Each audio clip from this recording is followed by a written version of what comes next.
नमस्कार दोस्तों, मैं हूं अनुज नरवाल रोहतकी और आज हमारे पॉडकास्ट में खास मेहमान हैं। अभी मैं परिचय नहीं करवाऊंगा, लेकिन आप उनको कभी ना कभी अगर मेरी एज के होंगे तो उनको आप उनका नाम सुना होगा। आपने कभी स्पोर्ट्स की रिपोर्टिंग करते हुए देखा होगा, कभी आपको रेडियो मिर्ची में उनका कहीं ना कहीं नाम आपको सुना होगा, कानों तक पहुंचा होगा। और आज कल जो OTT प्लेटफॉर्म है उस पर भी वो इतना काम करते हैं कि कहीं ना कहीं अवार्ड्स के तौर पर वो लेते मिलेंगे, कहीं ना कहीं उनका फिल्म में नाम आएगा।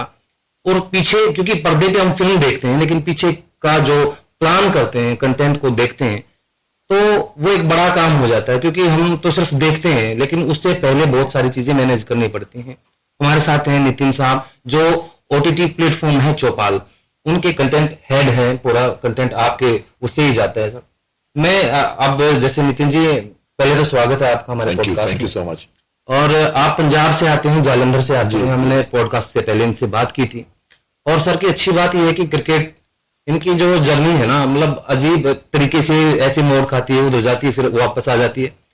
बीकॉम करते हैं, उसके बाद जर्नलिज्म में आ जाते हैं, उसके बाद टीवी में चले जाते हैं, उसके बाद जाना होता है मुंबई, आ जाते हैं रेडियो मिर्ची में। रेडियो मिर्ची में 12-13 साल करते हैं, एक दशक से ज्यादा का काम, फिर आ जाते हैं OTT प्लेटफॉर्म पे। पूरी जर्नी के बारे में बात करेंगे और बात करेंगे कि आज के हालात कैसे हैं OTT के, टेलीविजन कहाँ रह गया, रेडियो की क्या भविष्य होने वाला, तमाम बातें करेंगे।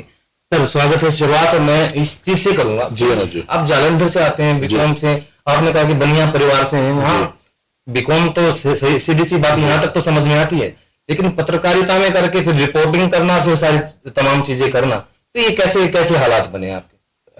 जैसे हम पहले भी बात कर रहे थे, सबसे पहले तो NRLM के पूरे स्टाफ को, आपको, बच्चों को थैंक यू सो मच हमें यहाँ बुलाने के लिए। थैंक यू चेयरमैन साहब को हमें यहाँ बुलाने के लिए।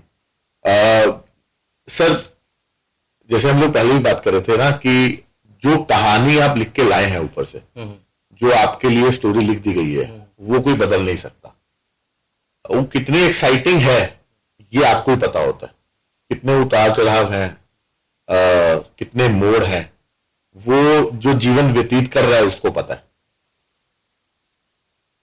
बनिया परिवार से था, नौकरी का कभी सोचा नहीं था।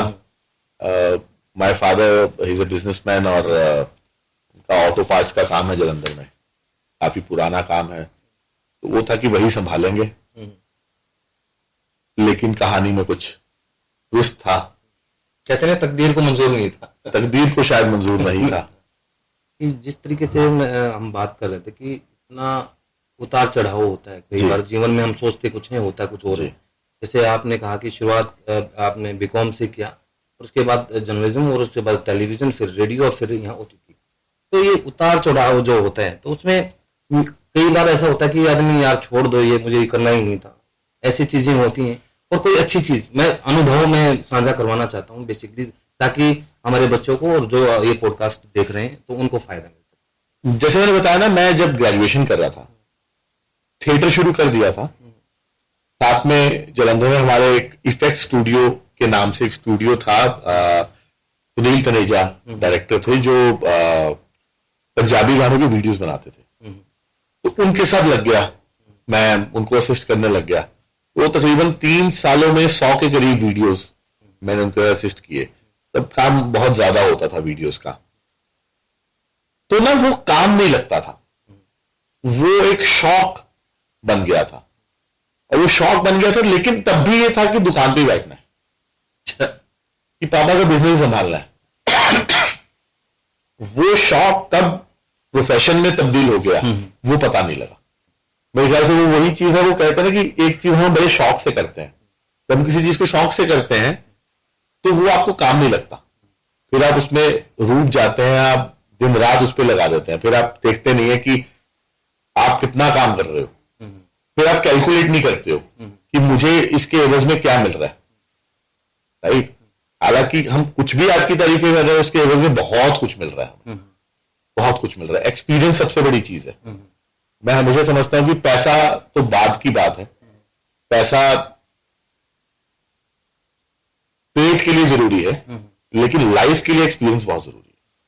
वो कहते हैं ना, कुछ नहीं होगा तो तजुर्बा होगा। बिल्कुल है ना, कुछ बिल्कुल, और वो अनुभव जरूरी है, वो हमें लगता है वो अनुभव बहुत फायदा करेगा। आज अगर हम किसी चीज से पैसा कमा रहे हैं, लेकिन वो अनुभव या एक्सपीरियंस कल को हो सकता है उससे बहुत ज्यादा पैसा कमाने का, बहुत ज्यादा शोहरत बनाने का मौका दे। तो जैसे आपने बोला कि तो ना वो कभी काम लगा नहीं, और कुछ ऐसी चीजें जब मैं अपनी पढ़ाई कर रहा था जर्नलिज्म की, जब मैंने कहा कि मैं मास्टर्स करूंगा, तो ख्याल कैसे आया? तो मैं स्टूडेंट मैं, ये भी इंटरेस्टिंग चीज है, मैं स्टूडेंट पॉलिटिक्स में इन्वॉल्व था अपने ग्रेजुएशन के टाइम पे। लालपुर खालसा कॉलेज जलंधर से मैंने ग्रेजुएशन की, मैं स्टूडेंट पॉलिटिक्स में इन्वॉल्व था। तो मैं देखता था कि जो पॉलिटिशियंस हैं, मैंने कहा यार एक ही तबका है जिनके सामने ना ये झुकते हैं, वह पत्रकार। मैंने कहा ये काम अच्छा है, इसमें रोक भी है, कोई रोक टोक नहीं है, जहां जाना है आप जा रहे हो, है ना, आप अपने मर्जी के सवाल कर रहे हो, वो जो जिनको आप सबसे ज्यादा पावरफुल समझ रहे हो आपके सामने, वो जवाब दे रहे हैं, वो आपकी बात का जवाब भी दे रहे हैं, आपकी सुन भी रहे हैं, ये काम अच्छा है। लेकिन अब यकीन मानिए पता ही नहीं था कि जर्नलिज्म पढ़नी कैसे है, कहां से पढ़नी।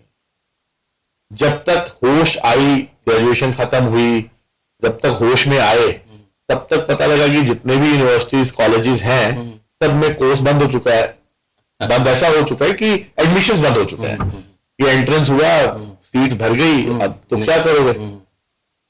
तो हमारे जलंधर में तब लवली प्रोफेशनल यूनिवर्सिटी नई शुरू हुई, तब पहला बैच था उनका जर्नलिज्म एंड मास कम्युनिकेशन। वहां से आपने किया? तो वहां पे मैंने किया, और यकीन मानिएगा उस कोर्स ने मेरी जिंदगी बदल दी।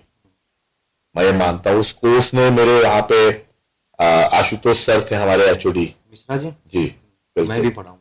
हाँ, आशुतोष सर थे वहां, हरप्रीत सर थे, मतलब उस फिर हमारे उसके बाद नवीलूर सर आए एचओडी हमारे। उस कोर्स ने, वो 2 सालों ने, पोस्ट ग्रेजुएशन ने मेरी जिंदगी बदल दी। वहां ऐसे टीचर्स मिले, वहां ऐसे दोस्त मिले, ऐसा माहौल मिला कि लाइफ में एक मकसद मिल गया लाइफ को आगे ले जाने का। मुझे अभी तक याद है कई बार ऐसी, क्योंकि लोकल, जैसे मैंने बताया कि मैं स्टूडेंट पॉलिटिक्स में था, तो लोकल पत्रकारों से उनसे बातचीत होती रहती थी, उनका बहुत साथ मिलता था, उनके साथ चले जाना प्रेस कॉन्फ्रेंसिस में, उनके साथ वन ऑन वन हो रहे हैं जब अलग अलग, तब बैठ जाना, तो तब सीखने को मिलता था उनसे बहुत कुछ।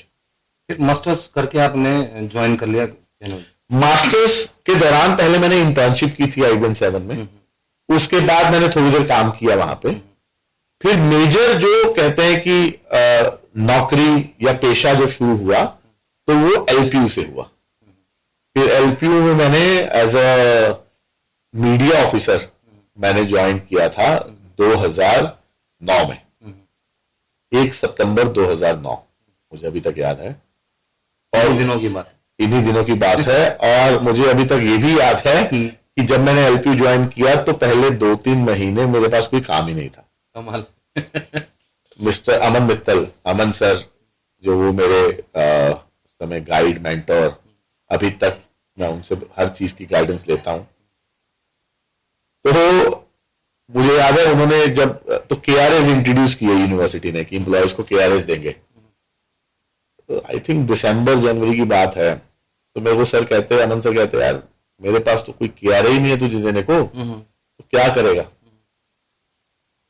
फिर धीरे धीरे उन्होंने जिम्मेदारियां देनी शुरू की, क्योंकि मीडिया डिपार्टमेंट था, तो media advertising, media planning, creative काम मीडिया का, TVCs बनाना, कैंपेन प्लान करना, तो उसमें धीरे धीरे करते हुए फिर आगे बढ़े। पहले कुछ क्रिएटिव में इनपुट गया, TVCs बनाई, फिर मीडिया प्लानिंग में, फिर धीरे धीरे अच्छी तरह से इन्वॉल्व हो गए उस पूरे से। वहां से फिर लेफ्ट कर लिया आपने? वहां से मैं वहां से भागा था। भाग गए? अच्छा।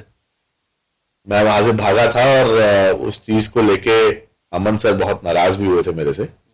अमन सर, और क्योंकि बहुत क्लोजली मैंने LPU में अशोक सर, रश्मि मैम, अमन सर, डॉक्टर लविराज गुप्ता वहां पे हैं, संजय मोदी सर है वहां पे, मैंने बहुत बहुत नजदीकी के साथ इनके साथ काम किया था जब मैं मीडिया डिपार्टमेंट में था। उनसे बहुत कुछ सीखने को मिला, बहुत प्यार मिला, बहुत अपनापन मिला। तो भागे क्यों? सपने और डेस्टिनी, जैसे मैंने बोला, कहानी में एक और ट्विस्ट था। तो मैंने पहले ये डिसाइड कर लिया था कहीं ना कहीं कि अब यहां पे काम कर लिया है, अब भागना है, अब कुछ और निकलना चाहिए।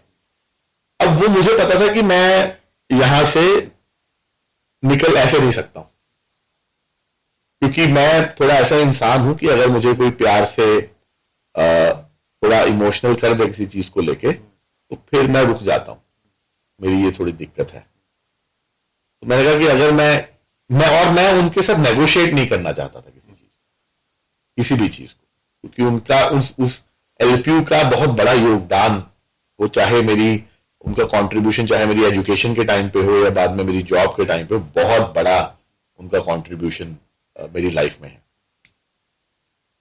तो जब भागने की तैयारी थी, तो तब एक ऑप्शन आया कि भाई हमें एक रेडियो चैनल के लिए प्रोग्रामिंग हेड की जरूरत है। तो उन्होंने बताया नहीं, एजेंसी थी, तो वो कह रहे कि पहले आप रेज्यूमे भेजिए अपना, उसके बाद अगर आप शॉर्टलिस्ट होंगे तो फिर आपको हम बताएंगे। फिर रेज्यूमे भेजा, शॉर्टलिस्ट हुआ, इंटरव्यू हुआ, एंड अब फॉर्चुनेटली अनफॉर्चुनेटली मैं रेडियो मिर्ची के लिए सिलेक्ट हो गया, जलंधर पीएच के लिए। तो वहां से कुछ काम क्या था वहां पे? प्रोग्रामिंग हेड का काम जैसे अखबार में एक एडिटर का काम होता है, वही काम। तो पूरा सारा आपको बिल्कुल पूरा कंटेंट प्रोग्रामिंग, आपको शोज कैसे जाने हैं, क्या कंटेंट जाएगा, जिसकी हायरिंग, कॉपीराइटर के साथ काम, आपके साउंड इंजीनियर के साथ काम, आपके लोकल जो आपके रेवेन्यू की टीम है उनके साथ काम, आपके स्टेशन डायरेक्टर हैं उनके साथ कोऑर्डिनेशन में काम, पीआर भी आप ही कर रहे हैं, मार्केटिंग भी आप ही कर रहे हैं। वो सारा काम ओवरऑल आपको टीम के साथ मिलकर काम करना है। बट वही है, मैं हमेशा बोलता हूं कि वो मैनेजर या वो टीम लीडर, पर ये वर्ड तो बाद में, मैनेजर एक पोजीशन दी जाती है, टीम लीडर आप बनते हैं, है ना। मैनेजर आपको दिया जाता है, लीडर आप बनते हैं, लेकिन वो आप अपनी टीम के बिना नहीं बन सकते।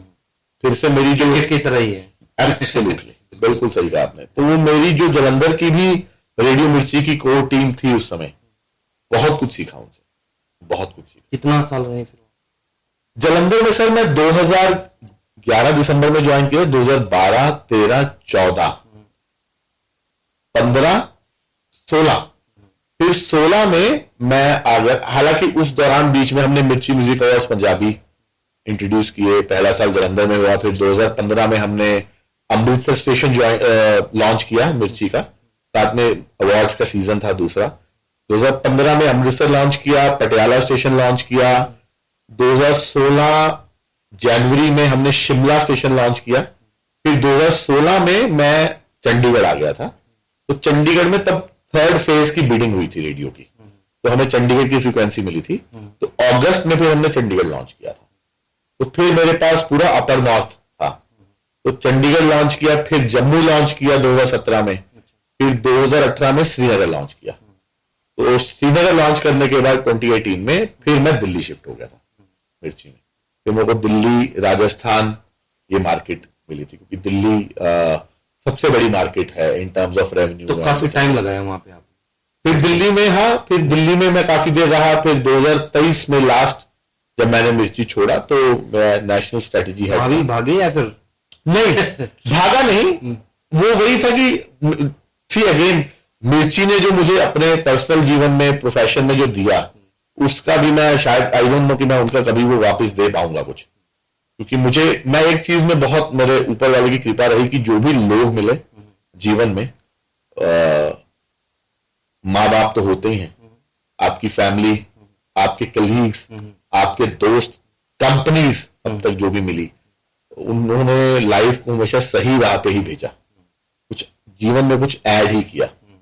तो वहां पे जो मेरे बॉस थे उनसे बात किया कि भाई मुझे थोड़ा सा चेंज चाहिए लाइफ में, मतलब मुझे लग रहा है मैं कहीं स्टक हो गया हूं, कुछ नया करना। मेरे लिए बहुत बड़ा चैलेंज था, क्योंकि आपने कंपनी में इतने साल लगाए। मतलब कुछ पहले आप तय कर चुके थे यहाँ ओटीटी पे जाना, या फिर नहीं? कुछ तय नहीं था। तो उसकी भी एक कहानी ऐसी है कि हमारे जो चौपाल के फाउंडर हैं मिस्टर संदीप बंसल, फिर अगेन उनका थैंक यू कि उन्होंने मौका दिया मुझे कि भाई मैं चौपाल में आऊं, मैं डिजिटल की दुनिया, ओटीटी में कुछ सीखूं। वरना ऑडियो से, रेडियो से कोई डिजिटल की दुनिया में नहीं लेता किसी को, क्योंकि अलग अलग चीजें हैं। बिल्कुल अलग चीजें हैं। आपको अलग एक्सपीरियंस चाहिए, आपकी तालीम अलग है, आपका एक्सपीरियंस अलग होता है। उन्होंने मुझे मौका दिया, मिस्टर संदीप बंसल ने, जो हमारे चौपाल के फाउंडर हैं। अब आप सोचिए कि तो जो संदीप बंसल जी के बारे में आपको जर्नी थोड़ी सी बताऊं, चंडीगढ़ से थे, वो है तो बठिंडा के पास उनका एक पैतृक गांव तपा से वो है। तो उनकी फैमिली जो है वो चंडीगढ़ में शुरू से बिजनेस कर रहे थे। उन्होंने खुद केबल नेटवर्क का बिजनेस किया बहुत देर तक, फिर दिव्य चैनल है डिवोशनल, वो लॉन्च किया, फिर पिटारा किया, 9X स्टेशन उन्होंने किया। फिर अब एक इंसान जो 50 साल से प्लस है, जो लाइफ में बहुत कुछ अचीव कर चुका है, उन्होंने सोचा कि मैं अब OTT करूंगा। तो ये एज कितनी होगी sir? He is right now, मुझे एग्जैक्ट नहीं पता, 54-55 के आसपास होंगे। अब आप सोचिए कि आज से 4 साल पहले शुरू हुआ था, तो 50 प्लस में उन्होंने कॉल लिया कि यार मेरे को OTT शुरू करना है। जब लोग रिटायरमेंट की तरफ बढ़ते हैं तो वो बहुत बड़ा, पुराने लोग रिस्क ज्यादा नहीं लेते इस तरीके की चीजों की, हाँ, लेकिन लिया उन्होंने।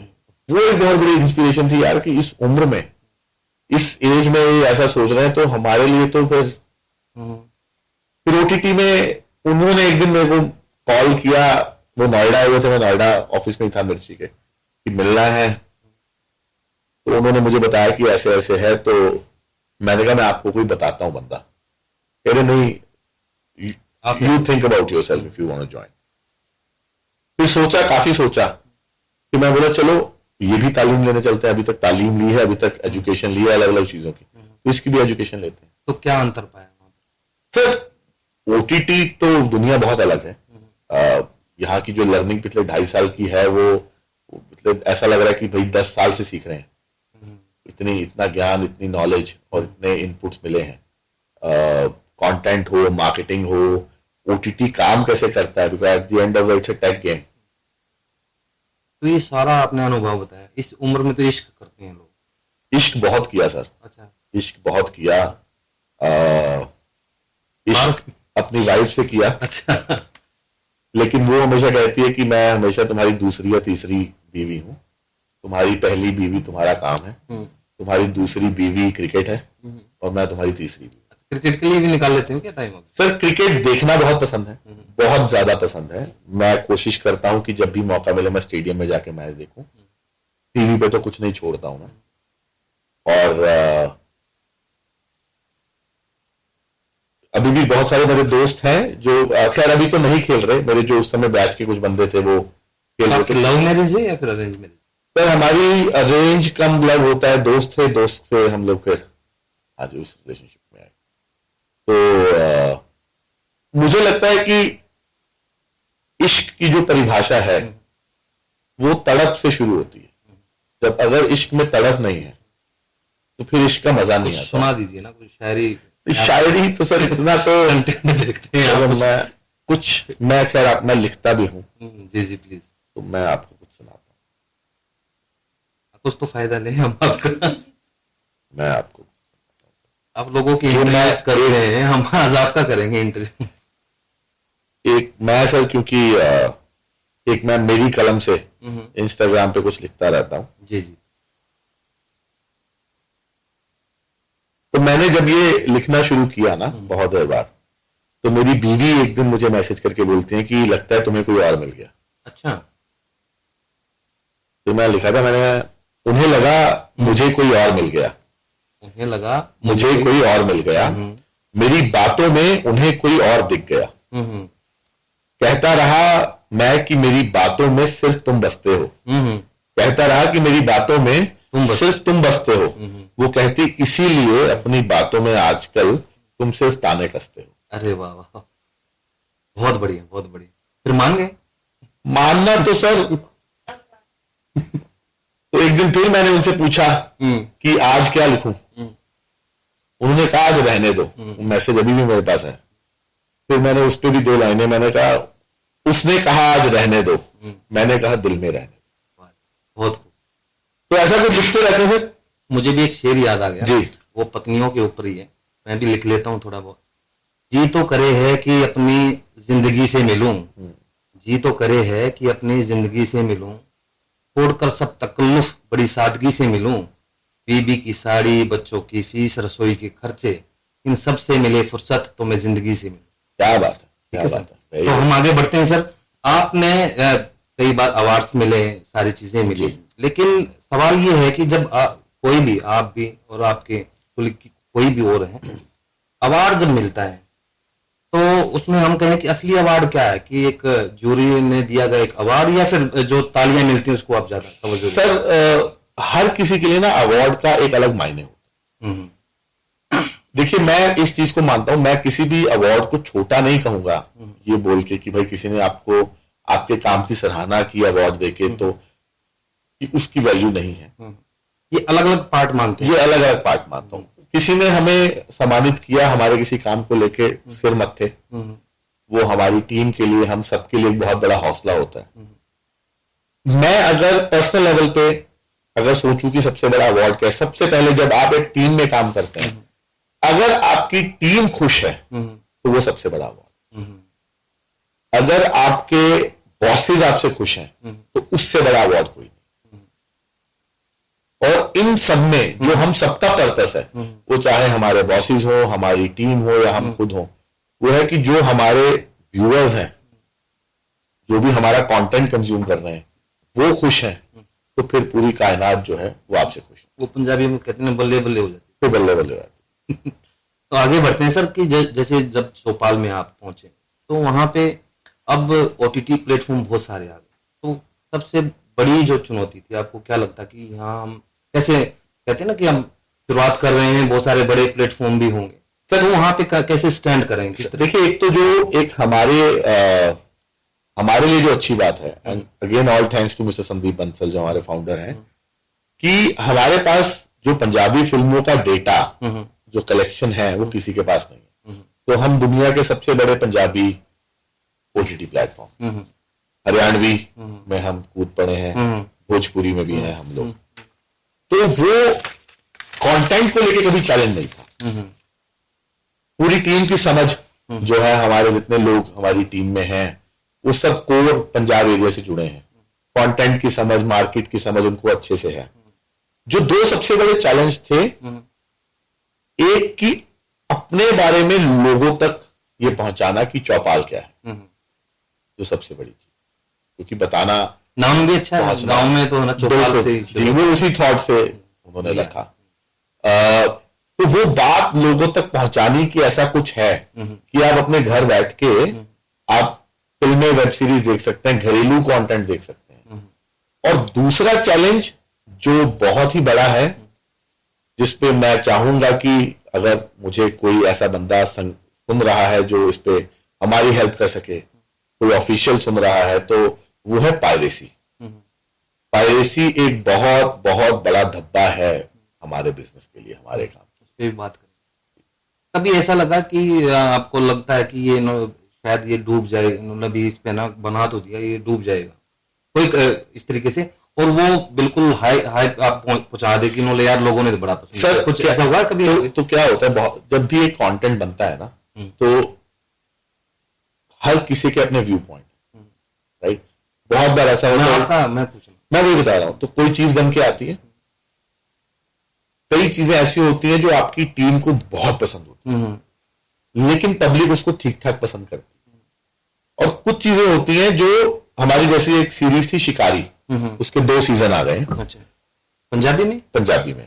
जब वो बनी ना, तो बहुत मिक्स्ड व्यूज थे टीम में, किसी को अच्छा लग रहा था, किसी को बुरा लग रहा था।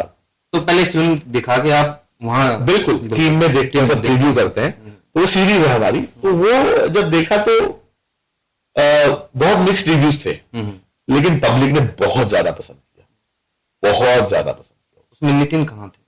सर, उसमें नितिन, आप एक लेके चलिए कि नितिन एक श्रोता ही थे उसके। अच्छा, क्योंकि हम हर ना आपको कैसा लगा था कि ये चलेगा? अच्छा, वैसे आप पूछ रहे हैं। सर देखिए, उसमें मुझे लगा था कि क्या होता है कि ये चल सकती है, क्योंकि जैसी ऑडियंस हमारा कंटेंट कंज्यूम करती है, उनको ये चीज पसंद आएगी। क्योंकि हमारा कंजम्पशन का प्रोसेस, हमारी सोच, जो हम देखते हैं, राइट, हमारा एक्सपोजर बदल जाता है बहुत। लेकिन जो हमारा कोर बंदा है, जो हमारे कंटेंट को कंज्यूम कर रहा है, कुछ चीजें उनके लिए बहुत अच्छी होती है। टीआरपी का बड़ा फंडा रहता है टेलीविजन के ऊपर, अभी यहाँ पे व्यूज का रहता हुआ है ना, तो कई बार दबाव रहता है कि आपके ऊपर भी ठीक है जी, श्रोता इस तरीके से देखते हैं और इसलिए ये तो जाना ही पड़ेगा, बल्कि आपका मन करता है कि नहीं करता वो कोई मायने नहीं रखता, आपके ऊपर इस तरीके का दबाव रहता है कभी? सर दबाव हमारे कुछ गाइडलाइंस हैं हमारे ऐप के, अच्छा, जिसमें है कि हमें फैमिली ओरिएंटेड कंटेंट बनाना है, हमें कुछ भी भद्दा नहीं दिखाना, हमें कुछ भी ऑब्सीन नहीं दिखाना, हमें कुछ भी ऐसा नहीं दिखाना जिससे कि कोई भी बंदा अपने परिवार के साथ बैठ के कंटेंट ना देख सके। वो प्रेशर रहता है कि वो दिखाना है, वो प्रेशर बिल्कुल है कि ऐसा कंटेंट बनाना। ये तो अच्छी बात है कि गाइडलाइन के ऊपर आप काम कर रहे हैं, नहीं कि ठीक है जी बहुत सारी चीजें आप देख रहे हैं कि नहीं, वो अब मुझे एक और चीज लगती है सर कि जैसे ऑब्सीनिटी जो है, फालतू की गाली गलौज, वो अब कम हो रहा है, वो कम हो रहा है, वो क्योंकि वो इतना कॉमन हो गया है, तो अब शायद उसको उस चीज में सुनने का मजा भी नहीं आता लोगों को। लेकिन जैसे ओटीटी पे ज्यादातर मैं देखता हूँ और दूसरे भी देखते हैं, तो उस पे जो बोल्ड कंटेंट है उसके ऊपर बड़ा फोकस होता है कि एक वेब सीरीज में कहीं ना कहीं इस तरीके के सीन्स डाल दिए जाते हैं ताकि लोग देखें, या मुझे नहीं पता कि क्योंकि मैं इसमें काम नहीं करता, तो क्या रणनीति रहती है? सर देखिए, हमारे चौपाल में तो ऐसा बिल्कुल नहीं है। जैसे मैंने पहले बोला कि हमारा तो प्रॉपर गाइडलाइंस है, घरेलू कंटेंट करना है, हमें फैमिली ओरिएंटेड कंटेंट करना है। दूसरा, जो भी एप्स करते हैं हो सकता है कि उनके व्यूअर्स वैसे हो सकता है कि उनकी कंजम्पशन जो है वो वैसी हो। मतलब ये व्यूअर का नाम लेके वो चालाकी तो नहीं करते कि हम क्योंकि व्यूअर सर मुझे लगता है कि कहीं ना कहीं उसकी कंजम्पशन होती है, इसीलिए वो बंदे वैसे कंटेंट बना। लेकिन अब उस चीज को लेके भी गवर्नमेंट बहुत स्ट्रिक्ट है, आईएनबी मिनिस्ट्री बहुत स्ट्रिक्ट है। अभी पीछे आपने सुना होगा बहुत सारे ऐप्स जो है वो बैन हुए हैं, बिल्कुल बंद हो गए हैं। उसको लेके गवर्नमेंट आईबी बहुत स्ट्रिक्ट है। तो आप राजी हैं कि इस तरीके के नियम बनने चाहिए? बिल्कुल बनने चाहिए सर, बिल्कुल बनने चाहिए। और see at the end of the day देखिए, नो डाउट इंटरनेट पे आपका जो ऑनलाइन कंटेंट है उस पे कंट्रोल आपका है ना, उस पे आपका कंट्रोल है। लेकिन वो कंट्रोल आपको इस तरीके से बनाना पड़ेगा कि आपको पता हो कि आप क्या देख रहे हैं, क्या आपकी एज के मुताबिक सही है क्या नहीं। ठीक है, तो इसमें आप मान की गाइडलाइन होनी चाहिए और उसके ऊपर काम करना चाहिए। तो अब अगर बात करें तो सियासी कभी या किसी ऐसे बड़े कॉर्पोरेट घरानों से जहां से फाइनेंस वगैरह होता है, उनका भी कई बार होता है कि दबाव या इस तरीके से बनाया जाए? नहीं, इस पे ओटीटी पे अभी तक सर हमारे पे कभी ऐसा कोई दबाव। अच्छा, ओटीटी के आने के बाद आप टेलीविजन, रेडियो, इस पे क्या प्रभाव देखते हैं? सर टेलीविजन की अपनी एक दुनिया है। अभी भी गांव कूचों में जो है टीयर 2 टीयर 3 शहरों में टीवी को देखा जाता है, टीवी को कंज्यूम किया जाता है। रेडियो बड़े शहरों में बड़ा हो रहा है क्योंकि जितना ट्रैफिक सड़क पे बढ़ रहा है उतना रेडियो कंजम्पशन भी एक एज ग्रुप में, वो 35-40 प्लस का जो एज ग्रुप है उसमें वो भी बड़ा हो रहा है रेडियो। तो अहमियत है, ऐसा नहीं है कि कुछ खत्म हो रहा है। हाँ, इन सबको प्लेटफॉर्म, चाहे ओटीटी है, चाहे टीवी है, चाहे रेडियो है, सबको इवॉल्व करना पड़ेगा टाइम के साथ। अच्छा, नितिन ये बताया कि प्लेटफॉर्म है कोई जो कॉपी के ऊपर बात कर रहे थे, कॉपी कंटेंट कर लेते हैं, सर नाम लेना चाहेंगे? सर एक नहीं, बहुत है। मतलब ऐसे बहुत सारे वेबसाइट्स हैं, ऐसे बहुत सारे, ये आप और मेरे जैसे लोग ही जो है, मतलब उनको कुछ फायदा नहीं होता भी होगा फायदा, उनको इस पे प्राउड फील होता है कि भाई हम पायरेसी कर रहे हैं। तो आपने रिलीज किया, वो उसी दिन आप टेलीग्राम में लिंक आ जाता है, टेलीग्राम में लिंक आपने डाउनलोड किया, तो फिर पैसे कौन भरेगा देखने के? तो करते कैसे, उस पे कैसे लगा? कंटेंट आपका कंटेंट आया, ऐप पे आया, वो किसी पे भी आया, चौपाल पे आया, किसी और ऐप पे आया, आपने कंटेंट को डाउनलोड किया, तो लिंक क्रिएट किया और उसको पायरेसी के लिए भेज दिया। अब ये है कि जैसे आपको मिले 500 करोड़ रुपए, हम वैसे ही करते हैं। ठीक है, सबसे पहली कहानी अगर चौपाल के ऊपर बनाई जाए और आपका रोल किसको दें? आपकी जो भूमिका है, सर की भूमिका है। सर मैं अपना रोल खुद ही करना चाहूंगा। खुद ही करना चाहेंगे? तो कोई प्रोजेक्ट ऐसा है नितिन की जिसपे आपने लगा हो कि कभी नुकाश ये करता ही नहीं?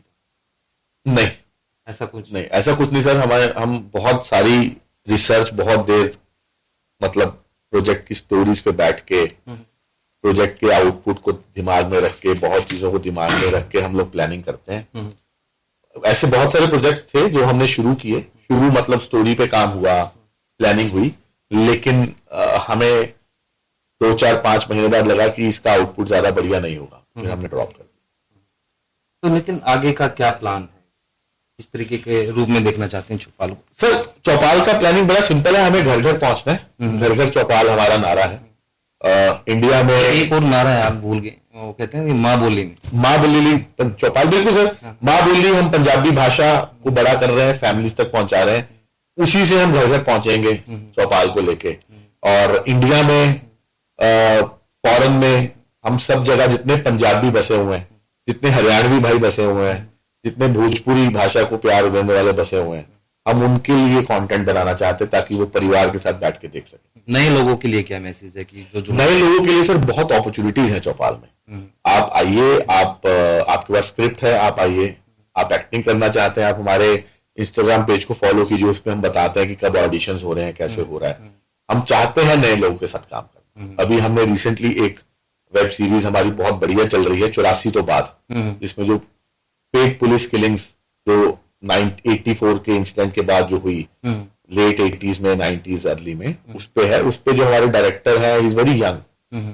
हमारी ऑलमोस्ट जो पूरी टीम थी, उसमें जो आर्टिस्ट भी है हमारे, 80% टीम बहुत फ्रेश थी। तो हम वैसे ही लोगों के साथ काम करना चाहते हैं। तो अपॉर्चुनिटीज खुली है चौपाल में, आप आइए, हम आपको पूरा मौका दें। आज वक्त कम था नितिन जी के पास, लेकिन हम फिर दोबारा से कभी याद करेंगे। लेकिन मजेदार किरदार हैं उनके, अलग अलग रूप में आपने देखा।